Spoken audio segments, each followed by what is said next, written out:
شروع اللہ کا نام لے کر جو بڑا مہربان نہایت رحم والا ہے۔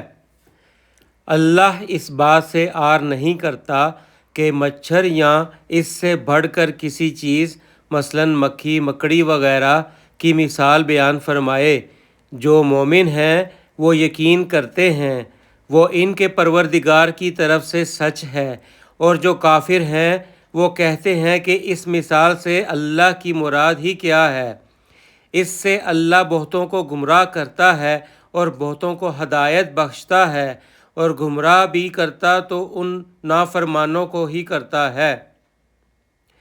جو اللہ کے اقرار کو مضبوط کرنے کے بعد توڑ دیتے ہیں، اور جس چیز یعنی رشتہ قرابت کے جوڑے رکھنے کا اللہ نے حکم دیا ہے اس کو قطع کیے ڈالتے ہیں اور زمین میں خرابی کرتے ہیں، یہی لوگ نقصان اٹھانے والے ہیں۔ کافرو، تم اللہ سے کیوں کر منکر ہو سکتے ہو؟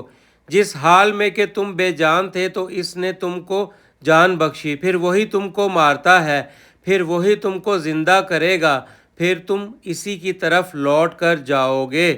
صدق اللہ العظیم۔